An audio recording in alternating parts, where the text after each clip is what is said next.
The Duke and Duchess of Cambridge are a modern young couple, and they represent the future of the British monarchy. On their tour of the South Seas to mark the Queen's Diamond Jubilee, the further they go, the more popular they seem to be. This is the hottest couple in the world now. This is the Brad and Angelina royals. This is the couple everybody wants to call. But halfway through the trip, a French magazine publishes photographs of Kate topless on holiday in France. Her most private moments suddenly made very public. But by the end of the tour, they put aside their feelings of sadness and anger and just get on with the job, flying the flag for Britain in some of the most exotic places on earth.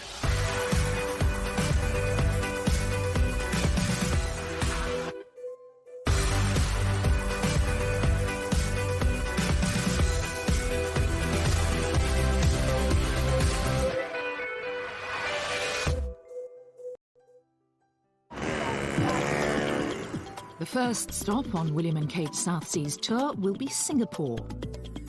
The former British colony has transformed itself into one of the Asian tigers, a bustling, thrusting super city. But Singapore is still a member of the Commonwealth, and the many colonial buildings reaffirm its links to the UK. But while many Singaporeans view this history as a shared heritage, what real connection is there between Singapore and Britain and the British monarchy?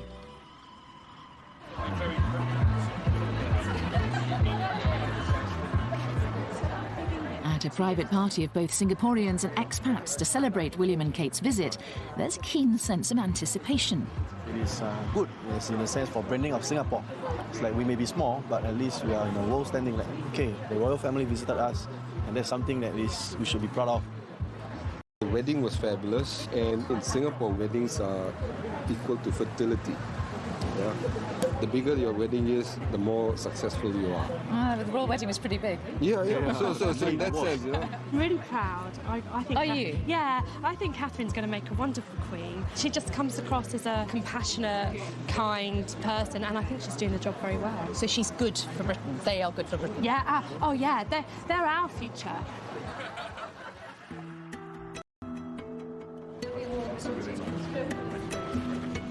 William and Kate arrive in Singapore to face a gruelling schedule. 4 countries spread over thousands of miles of ocean, all in 9 days. They are not only representing the Queen, but under constant scrutiny themselves.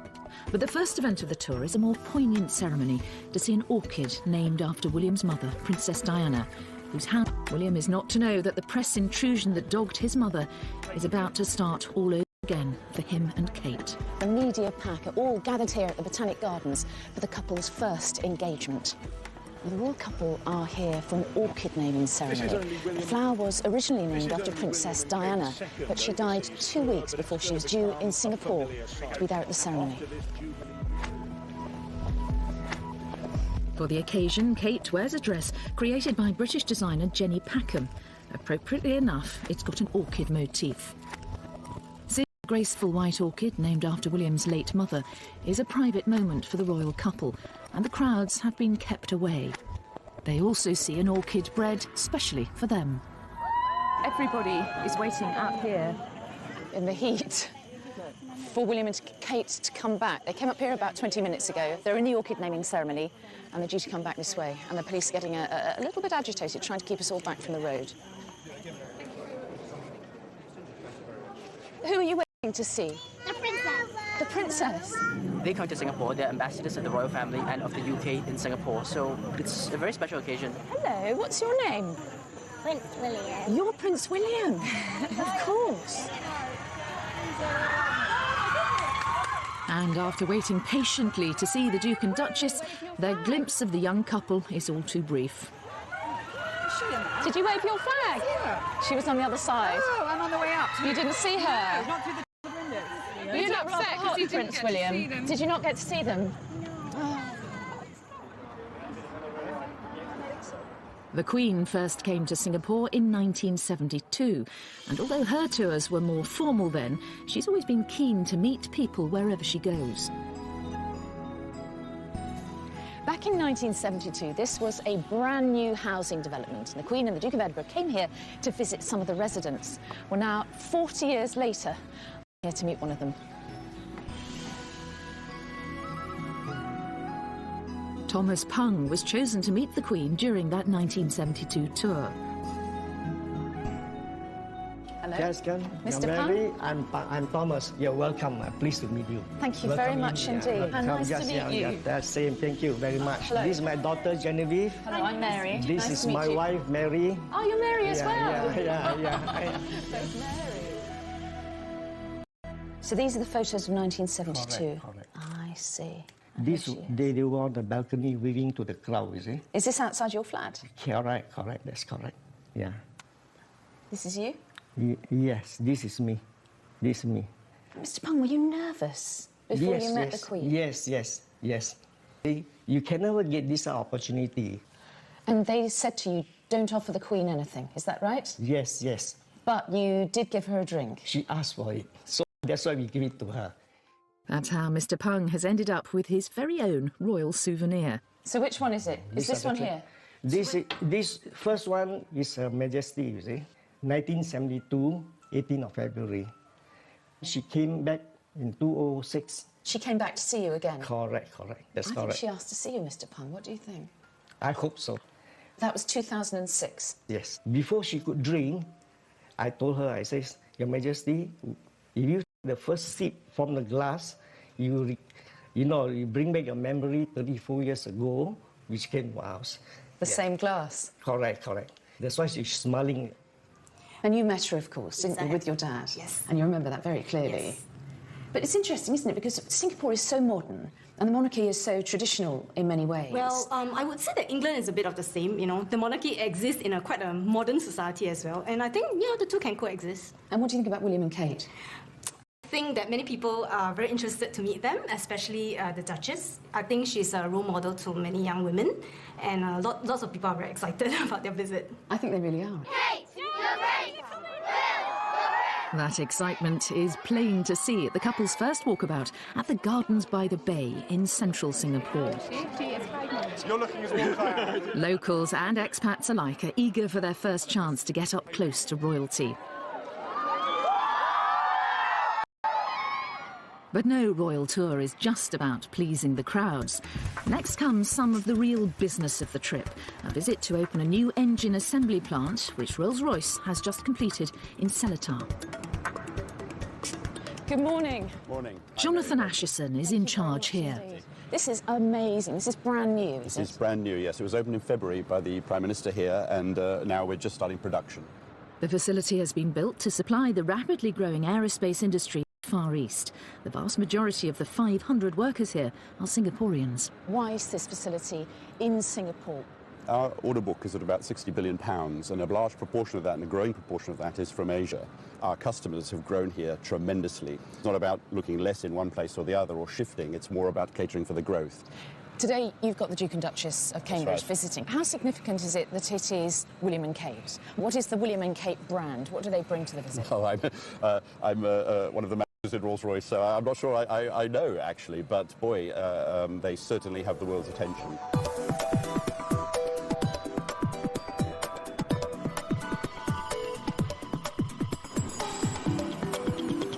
So we're here, they're in the building, and they're being briefed.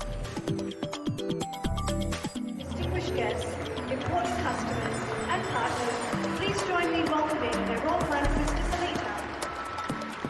There is a tendency amongst some people to think these tours are just froth and bubble. In fact, they're far from that. The popularity of the royal family firstly engenders goodwill, but secondly draws attention yet again to our country and the business and other opportunities that are available there. Here is cutting-edge aerospace technology developed by one of the United Kingdom's great global companies. I know that Rolls-Royce sets as its standard that it should be trusted to deliver excellence. There can be no doubt that Seletar will deliver exactly that. Thank you. 3, 2, 1.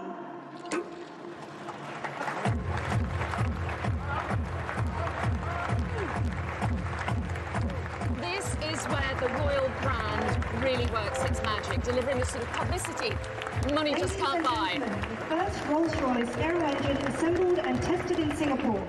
The huge attention the royal couple are attracting in Singapore brings real benefits. But being such celebrities has its downside too. The publication in France of photos of a topless Kate on holiday, with echoes of the press treatment of Princess Diana, is soon to disturb the careful choreography of the tour. Stay there! Stay there!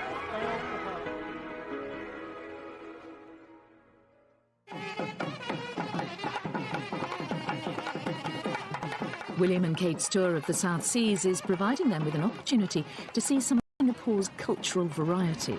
The majority of people here are of Chinese origin, but there are also substantial Malay and Tamil minorities. Right, so next on the royal schedule is a cultural event at a housing development. Now, this place is called Queenstown, and it was named after Queen Elizabeth in 1952. It is pretty much a Singaporean residential area, and I think it's quite a good indication of how interested they are in the royal couple, and the turnout is pretty good.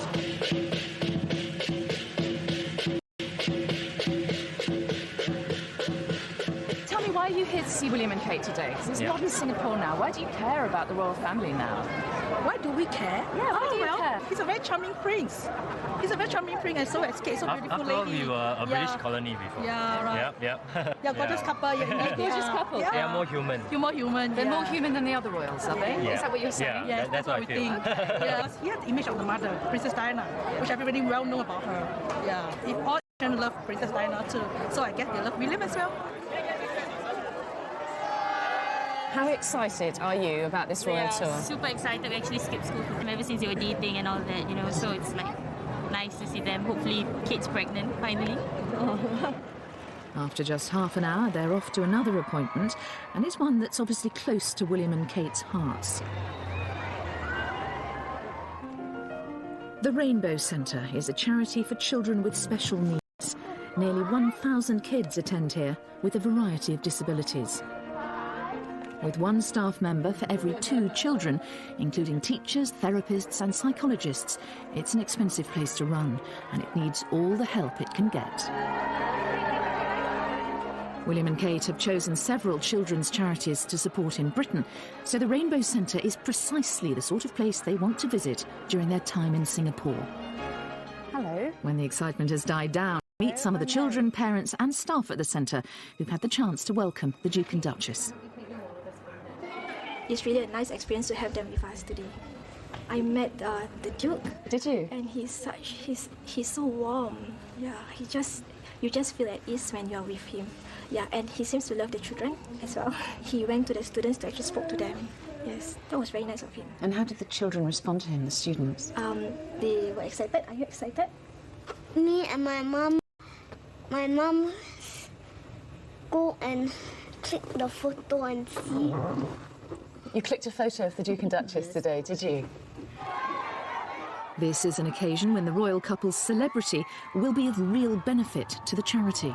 Now, the crowds here at the Rainbow Centre are certainly not large, but they are extremely enthusiastic. And I think they demonstrate the couple really can attract attention to good causes. I think they are really natural around children. I think they really love children. They like them. They know that children have been dreaming about meeting a real live prince and princess, and they have stars in their eyes when they meet William and Kate, and I think they do everything they can to make those dreams true. To Her Majesty the Queen and the Duke and Duchess of Cambridge. So far, William and Kate certainly seem at ease with their role and each other. The royal couple's time in Singapore is nearly over. But the final stop is to pay their respects to the thousands of Allied soldiers who perished there during the Second World War.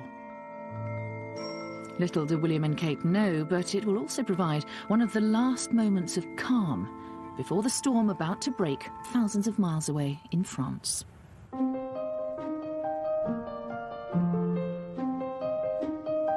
2 hours later, William and Kate land in Malaysia, and they're back in the spotlight. The Queen and the modern royal family have grown up with the Commonwealth. It's immensely valuable to Great Britain. So far, the tour's all been going according to plan, but not for long. It's while the couple are in Malaysia that they will face their biggest test yet. They'll soon learn the news that intimate photographs of the Duchess of Cambridge are to be published in a French magazine. But today, their first day in the capital, Kuala Lumpur, it's business as usual. The magazine has yet to hit the newsstands. KL, as it's known, is a futuristic city famed for the Petronas Twin Towers, one of the world's tallest buildings. KL is a financial powerhouse, and there's work to be done. It's not their job to promote their business, but simply by being there, they draw attention to the opportunities that exist. The first appointment in a very full day is lunch with Malaysia's Prime Minister. Next, a more informal visit, and one very dear to the couple, a hospice. So far, they're half an hour behind schedule. We're OK this side because we've got a big fan, but look, over there, they are boiling.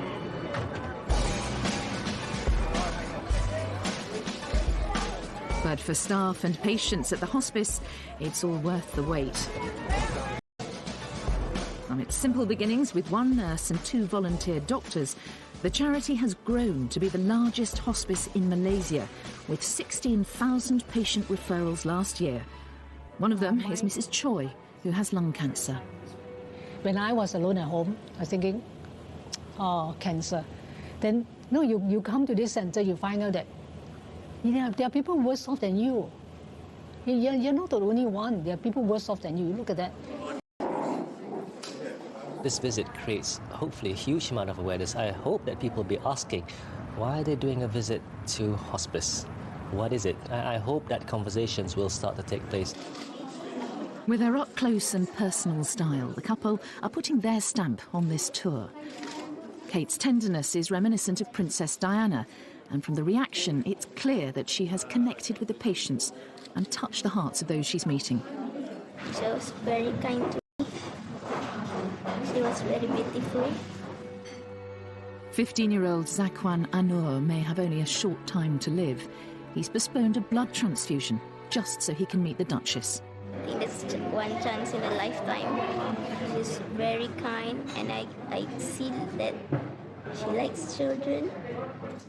Zakwan turned 15 just 2 days ago. His mother says that meeting the Duchess has given him such a boost. It's as if his leukemia... Sign anything, and she said he was brave and he was handsome and his face lit up. Magical moment. High position people, they are very busy, but she spent time. I'm very, very, very, very happy.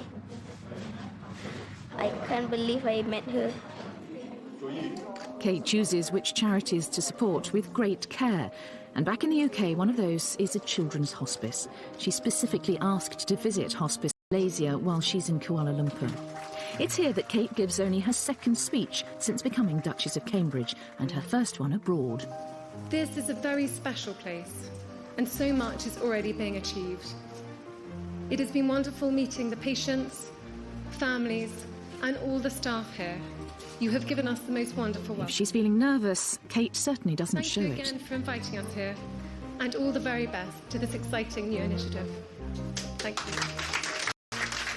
You know, she's good at her job. I would never criticise this girl. I mean, she's come into it as, you know, and it's a tough job being a member of the royal family, but, you know, the best part she's brilliant at, and that is with children and people who are not very well. She just seems to give her whole self to them. This girl is really falling into the job, but, you know, the attention she gets, you know, it's incredible. The couple are used to being in the media spotlight, and tonight, as guests of honour of King of Malaysia, they don't disappoint. The royal family have had many, many, many years to get used to it. And here is Catherine, who, you know, 2 years ago was still, as it were, a commoner, one of us, handling it as if she'd been doing it all her life. Tonight, it's Kate in her Alexander McQueen dress embroidered with Malaysia's national flower, the hibiscus, that makes the front pages. Tomorrow, it's what she's not wearing that will grab the headlines.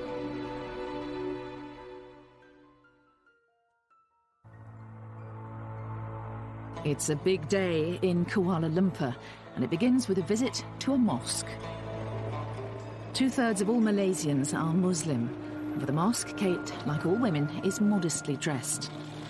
But she and William have recently learned something that could derail the whole tour.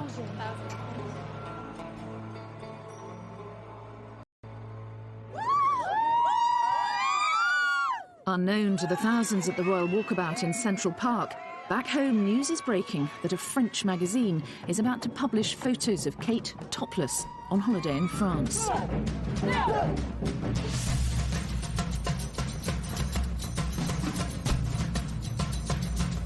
Stay here. To see her. For these crowds, being this close to the Duchess is something they'll remember all their lives. This is Kate's job now. She took your flower! You look like you're going to cry! I called out her and she turned around! I think that it'll bring a really big deal to Malaysia, that, you know, it's like the royal people of England actually coming to Malaysia. That's a really big honor to Malaysia, bring really great honor. We love William and Kate, and they're the best couple. Long live William and Kate. The royal family will see that down that very slim body, there's a rod of steel going down through her spine where she can think, I'm not going to think about it. I'm going to do exactly what I would have done before these photographs were discovered. I am going to behave as the Queen would want me to. And I think that has probably reassured the royal family, whatever may be thrown at them, and who knows what will, she'll cope. Oh, she's gorgeous.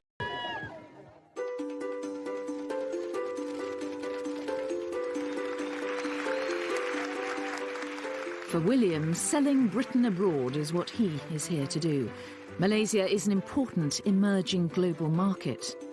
My grandmother told me that Malaysia would provide us with some wonderful experiences and unforgettable memories. And so indeed it has proved. The Star is Malaysia's largest circulation tabloid. At today's editorial meeting, there's plenty to discuss. Look at the expression, the face. But here, it's the tour itself that makes the front page. There is a lot of interest in the royal, especially the British royal family in this country. Some aspects, yes, but because it's such an important visit by such popular royals, that's why we put it on the front page. Today we've got emerging the story about the topless photos. What would be your attitude as a media outlet to those, do you think?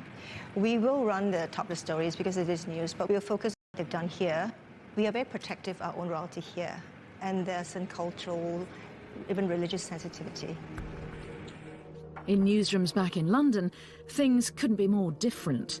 And for the royal family, the parallels with what happened to Diana are all too clear. There is fury at the palace, statements saying they are genuinely angry at the invasion of privacy, but throughout it all, the Duchess has to remain at all times composed.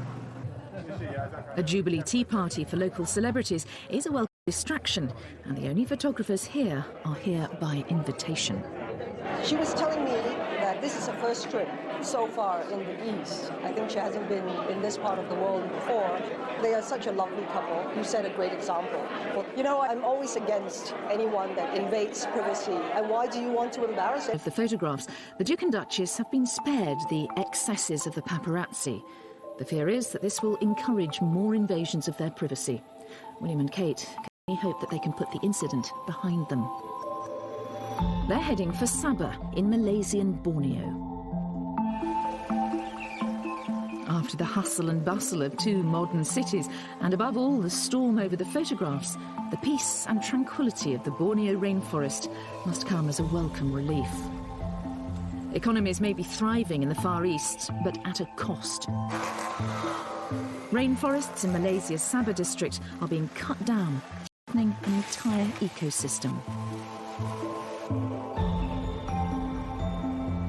Looking much more relaxed and cheerful than the previous day, William and Kate arrive at Danam Valley, a conservation area covering nearly 200 square miles.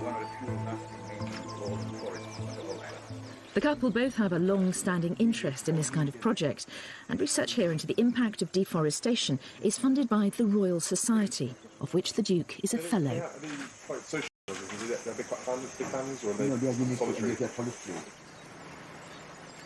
Deforestation means that orangutans in Borneo are endangered. The royal couple's visit is crucial in highlighting to a global audience the plight of the valley and rainforests in general. It will raise awareness of the existence of conservation efforts in Sabah, and also how important it is to conserve what you have left. Dr. Yusa, a specialist in high canopy ants, trained at Cambridge. Today, she will welcome the Duke and Duchess of Cambridge to a bird's-eye view, 130 feet up.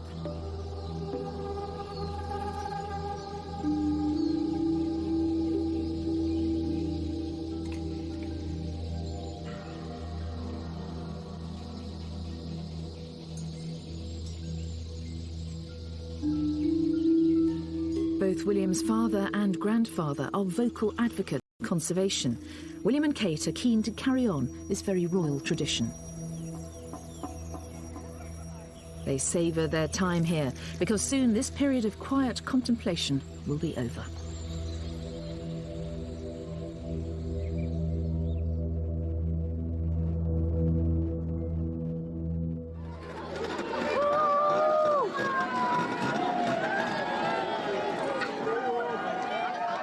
The royal couple have a packed schedule in the Solomons, 4 islands in 2 days. The welcome in the capital Honiara is unlike anything so far. The Solomon Islands may be remote, but it's a member of the Commonwealth, and Queen Elizabeth is queen here. Away from home. But that doesn't affect the relevance of the British royal family to the people here, and certainly not the warmth of the welcome for William and Kate.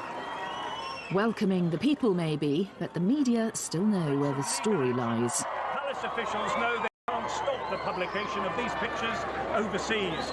The only question now is whether or not the floodgates will open. So as the couple are walking into this cathedral, the scrutiny on them is enormous. Exactly what is the nature of their expressions? Exactly how upset or angry do they look? Congregation to stand.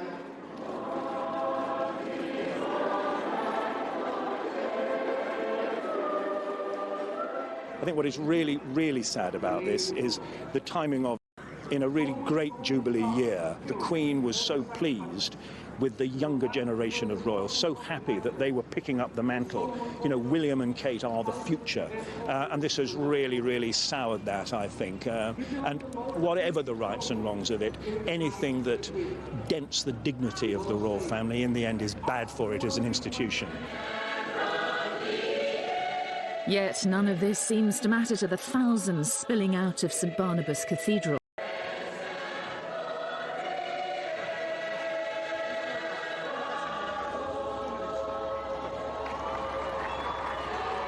The islands are overwhelmingly Christian, and William and Kate are a personal link to the Queen, the Supreme Governor of the Church of England, a role that one day will be William's.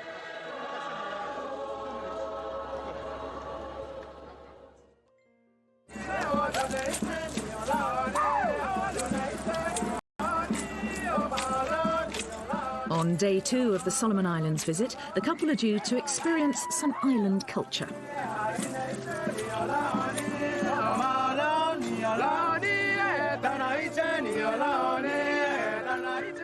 When Queen Elizabeth came here in 1974, the Solomon Islands had still not gained independence.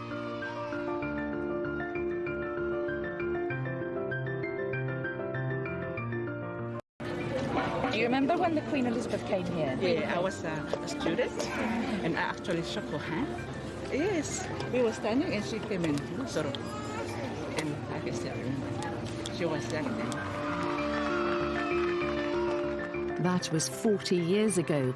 Loyalty to the royal family remains strong here. The media frenzy in Europe seems a long way away. What do you think? I think it's unfair. They should just leave them alone, and let them do what they want to do. It's not nice at all. They're also ordinary people. They have to have privacy, and it's a shame that those magazines were showing those photos. That's just a moment.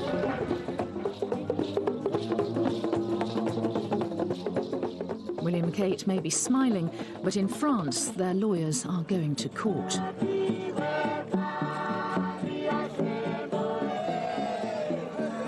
One enduring link between the islands and the UK was forged by William's grandfather. 200 young people here are involved in the Duke of Edinburgh's International Awards Scheme, and Prince William gives out gold awards to participants in person. The visit of not only a prince, but the president of the Football Association is roundly applauded. Okay, squeeze round, face that way. Oh, face this way. And here's one photograph he doesn't mind being taken. The Duchess has been meeting a group of Solomon Island women. They present her with an exact replica of the cake given to the Queen in 1974.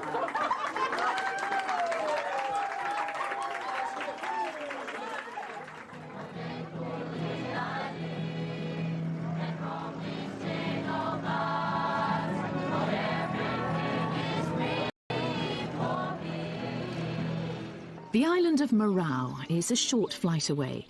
The press photographers are there ahead of the royal couple and have already made the connection with the story of the week.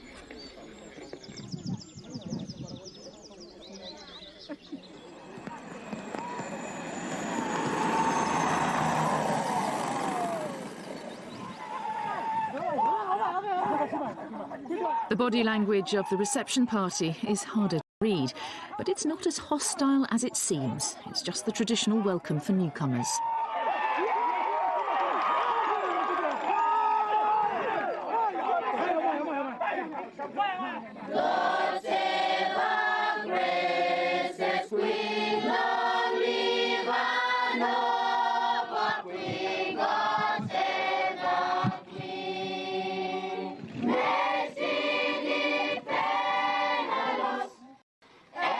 And it's easy to get caught out by the local version of the national anthem.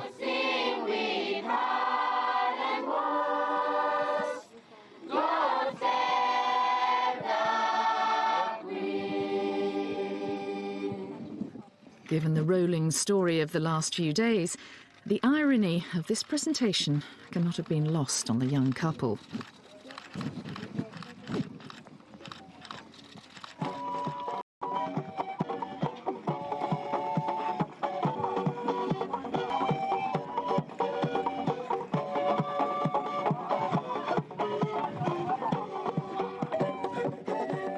The 1,000 Solomon Islands are scattered over a huge area of ocean. William and Kate are visiting just 4. Your presence here today is indeed very special to us, as we are proud of the legacy, once as a protectorate of Great Britain, and to have you in person as next in line to the throne setting foot on our own soil this afternoon.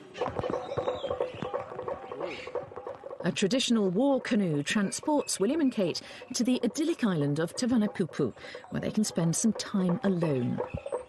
For one night, at last, they'll have the privacy they were denied in France. The South Seas, it seems, are working their magic.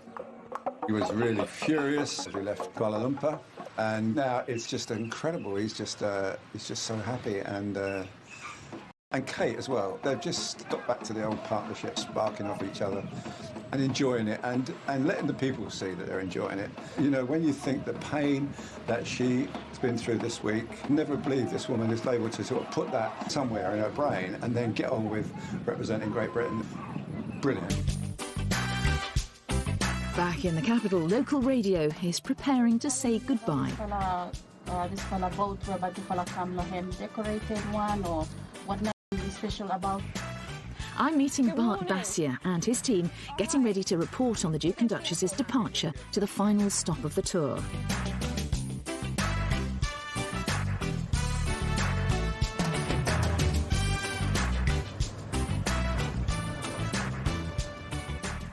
We're up against it time-wise.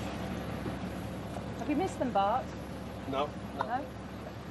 There's no television station on the island, so it's down to the national radio broadcaster to report this big story on their mobile phones. So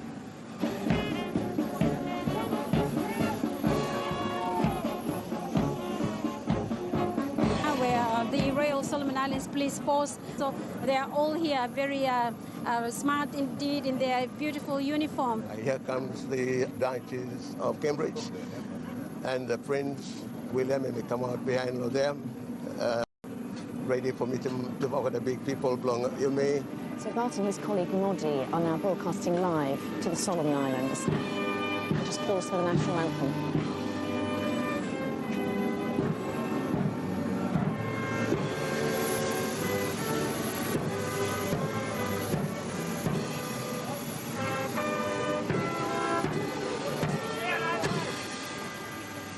One of the overseas reporters is also here with us. Mary Nightingale, and I'm from ITV in Great Britain, and we're here to follow the tour of the Duke and Duchess as they visit the Solomon Islands. And we started in Singapore, we came to Malaysia, and then we arrived in the Solomon Islands, and it's wonderful to be here. At this point in time, and before they go up the plane, two fellas just stand up and pose for some pictures. Look at all the people up there. The turnout here is amazing. William and Kate are on their way to one of the smallest and most remote nations in the world.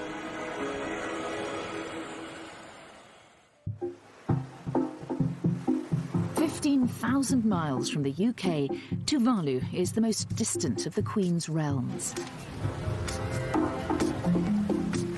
Even a sudden tropical downpour can't delay the enthusiastic preparations for the most important visit of the century. Today is the day the people of this tiny Pacific island have been looking forward to for months.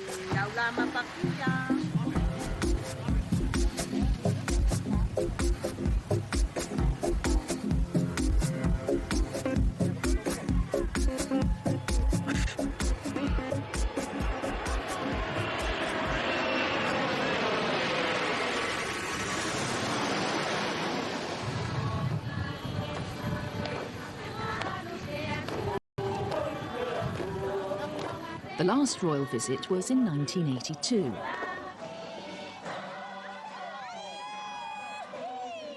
We were like young girls when she came in 82.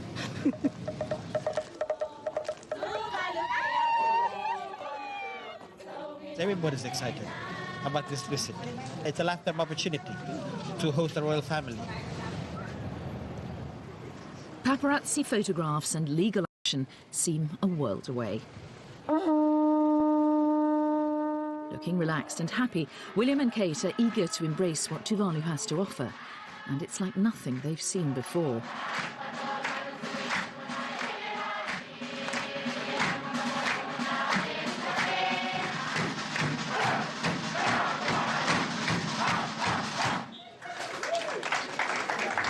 We show a sign of respect to the royal family. They only have a short time on this tiny island, and there's a lot to cram in to give them a taste of local life.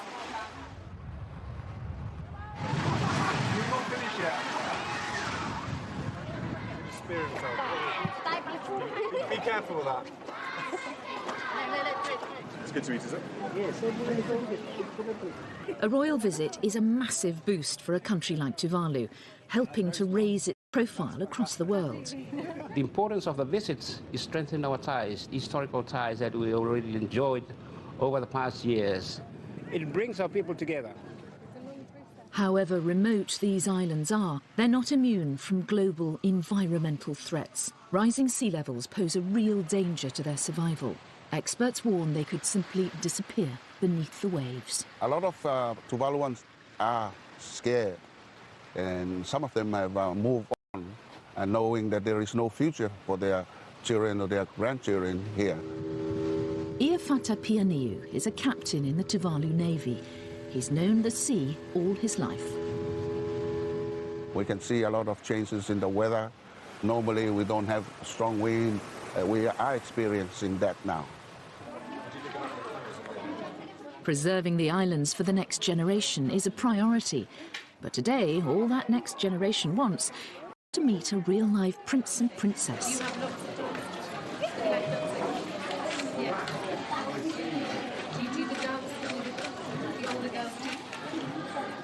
We will both remember it and the joy and happiness of what has followed for the rest of our lives. It remains for me... It's the final speech of this long tour, and William chooses to speak a few words of the local language. Whakawhiti Lasi. Thank you.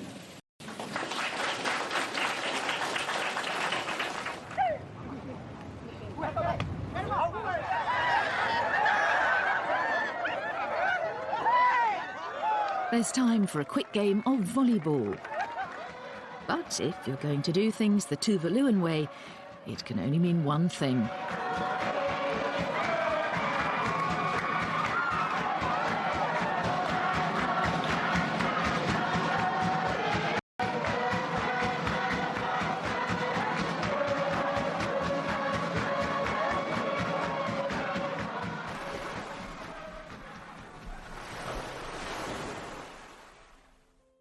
The couple learn their lawyers have been successful in preventing further publication of the photographs in France. A small victory, but it may not be enough to prevent the ongoing erosion of their privacy. This has undoubtedly been a challenging tour for the Duke and Duchess of Cambridge. 25,000 miles in 9 days to the furthest reaches of the Commonwealth. And yet, even in this paradise, half a world away from home, it's been impossible for them to forget the sometimes ugly realities of modern media. But despite what the palace describe as their fury and sadness at the invasion of their privacy, they fulfilled everything that people dreamed about when they went there. They joined in, they smiled a lot, they laughed a lot, and they handled themselves with true composure. The Duchess of Cambridge's role is growing within the Tours, and I think we will see it grow continually in the future. If the purpose of this tour was to introduce the next generation of the royal family to more parts of the Queen's Commonwealth, it has also served to remind the young couple that their celebrity is not without its pitfalls.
Wedding was fabulous, and in Singapore, weddings are equal to fertility. Yeah. The bigger your wedding is, the more successful you are. The royal wedding was pretty big. Yeah. So in that sense, you know. I'm really proud. I think. Are you? Yeah, I think Catherine's going to make a wonderful queen. She just comes across as a compassionate, kind person, and I think she's doing the job very well. So she's good for Britain. They are good for Britain. Yeah. Oh yeah. They're our future.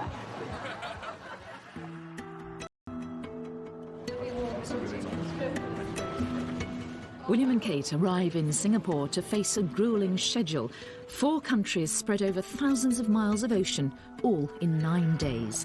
They are not only representing the Queen, but under constant scrutiny themselves.